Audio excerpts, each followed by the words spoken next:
तो पिछले वीडियो में हम लोगों ने असाइनमेंट ऑपरेटर की बात की थी और इस क्वेश्चन को हल किया था इससे संबंधित। इस लेक्चर में हम लोग बात करेंगे और ऑपरेटर की और एक्सऑर ऑपरेटर की, और इनको भी देख लेंगे अगर समय मिलता है तो। ठीक, तो चलिए देखते हैं और को। तो इसमें भी सेम एग्जांपल है। यहाँ पे 5 और 3 डेसिमल नंबर को हमें बाइनरी में कन्वर्ट करना पड़ेगा, उसके बाद इनके बीच और ऑपरेशन करना पड़ेगा। तो सेम चीज़ है, इसमें कोई नई चीज़ नहीं है।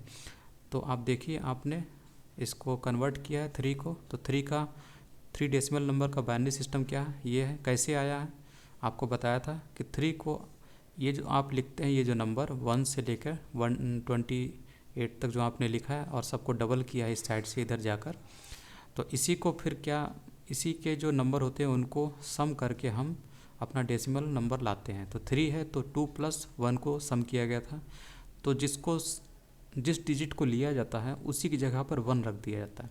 तो इसको लिया गया, इसलिए यहाँ पर क्या लिखते हैं 1 लिखते हैं, और जिसको नहीं लिया जा रहा है उसकी जगह पे 0 लिखते हैं। अगर 3 बिट की लेते हैं तो ये डेसिमल, ये जो बाइनरी इक्विवेलेंट है, ये किसके बराबर है, 3 डेसिमल सिस्टम के। ठीक, तो ये 3 के बराबर है जिसको यहाँ पे लिखा गया। ठीक है, तो उसी हिसाब से 5 भी है। 5 को बताया था कैसे होगा।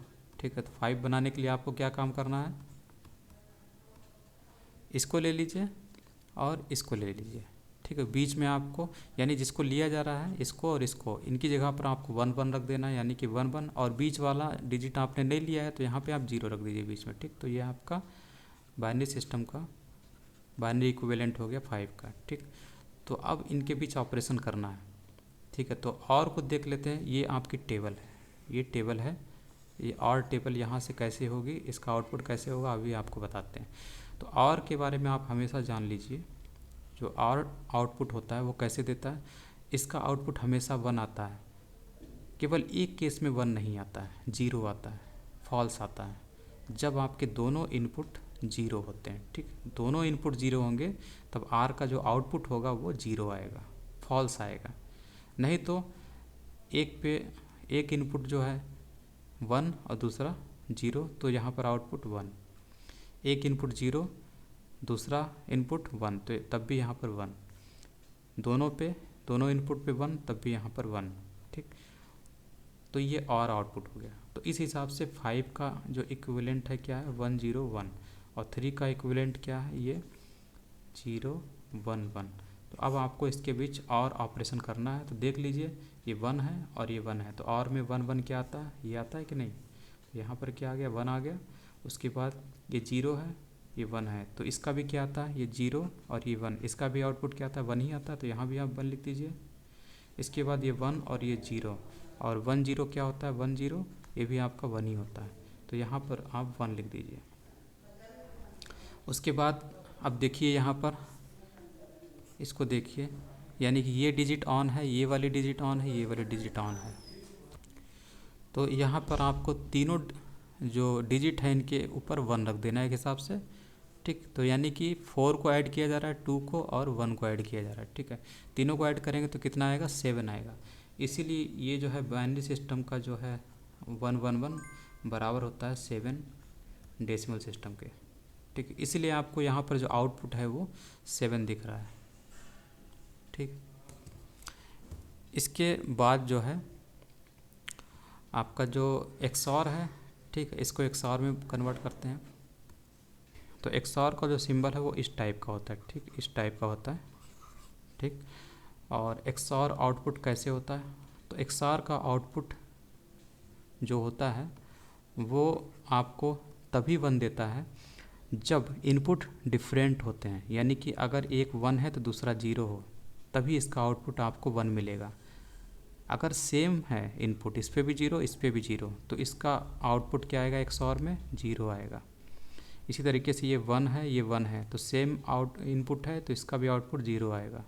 लेकिन यहाँ पे देखिए, ये 1 है और ये 0 है, डिफरेंट इनपुट है, तो यहाँ पर आउटपुट आपका 1 आएगा। यहाँ पे 0 है, यहाँ पे 1 है, तो इसका भी आउटपुट क्या आएगा, एक्सऑर आउटपुट 1 आएगा, क्योंकि इनपुट जब डिफरेंट होते हैं तभी आपका एक्सऑर आउटपुट 1 देता है। तो अब आप यहाँ पर एक्सऑर कर लीजिए।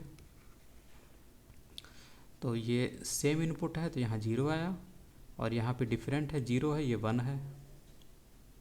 ठीक, तो यहाँ पर क्या आ जाएगा, यहाँ पे 1 आ जाएगा, और यहाँ पर ये 1 है, इसका XOR किया जा रहा है इस 0 से, तो यहाँ पर भी आपका 1 आएगा। ठीक, अब ये जो है किसके बराबर है, यहाँ पे देखिए, यहाँ पे इसको थोड़ा सा साफ़ कर देते हैं।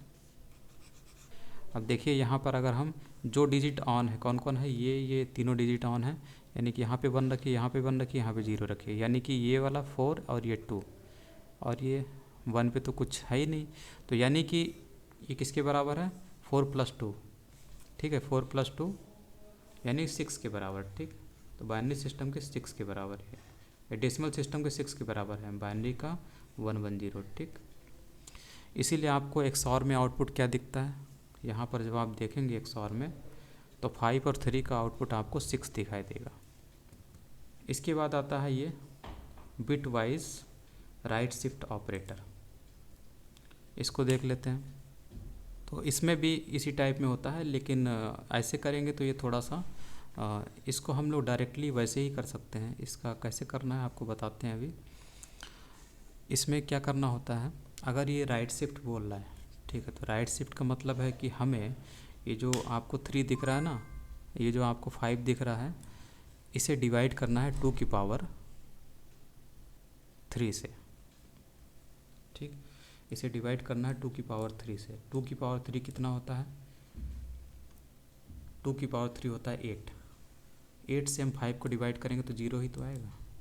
ठीक, तो ये जो चीज़ होती है, ये चीज़ आपको ध्यान में रखना, ये दरअसल इस टाइप में होता है। इसको यहाँ पे लिख लीजिए और यहाँ पर आप x लिख लीजिए। ठीक, तो असल में इसका जो मतलब होता है, ये मतलब होता है कि आपको इस x को, यानी जो x यहाँ पर है, इस x को 2 की पावर 3 से डिवाइड करना है, अगर ये राइट शिफ्ट है तो। जैसे एग्जांपल में एक और एग्जांपल ले लेते हैं, अगर हम यहाँ पे 2 कर लेते हैं, तो इस x को डिवाइड करना है अब 2 की पावर 2 से। 2 की पावर 2 कितना होता है, 4 होता है, तो 5 डिवाइडेड बाई 4 कितना आएगा, 1 आना चाहिए, और आपका यहाँ पर 1 ही आएगा। ठीक है, यहाँ पे मान लीजिए अब 3 ले लेते हैं। 11 को डिवाइड करना है 2 की पावर 3 से, यानी 8 से। 11 डिवाइडेड बाई 8 कितना आएगा, 1 आएगा, तो आपका यहाँ पर 1 आना चाहिए, 1 आ गया। इसी तरीके से bit wise left shift operator भी होता है, इसको रिवर्स कर देते हैं। ठीक, तो जैसे राइट शिफ्ट ऑपरेटर में आप डिवाइड कर रहे थे इस चीज़ से, इसको मतलब 2 की पावर 3 से इसको डिवाइड कर रहे थे, उसी तरीके से जब ये लेफ़्ट शिफ्ट ऑपरेटर होगा, ठीक, जैसे लेफ़्ट शिफ्ट कर लेते हैं, तो लेफ़्ट शिफ्ट में क्या होता है, हमें इसको मल्टीप्लाई करना होता है 2 की पावर 3 से। ठीक, तो 2 की पावर 3 कितना होगा, 8 होगा, यानी कि 11 को 8 से मल्टीप्लाई करना है। इस लाइन का मतलब है 11 को 2 की पावर 3 से यानी कि 8 से मल्टीप्लाई करना है। तो 11 8 जा कितना होता है, 88 होता है, तो इसका आंसर यहाँ पे कितना आना चाहिए, 88 आना चाहिए। ठीक, तो इसको बोलते हैं बिट वाइज, देखिए आ गया, bit wise left shift operator. ठीक, तो इसी तरीके से आगे की एग्जांपल है, उसमें उसको आप आसानी से इस तरीके से कर सकते हैं। और इसका ये तो तरीका है, और यहाँ से आप बिट को शिफ्ट भी कर सकते हैं, तो शिफ्ट करके भी हम कर सकते हैं, लेकिन वो थोड़ा सा लंबा पड़ता है।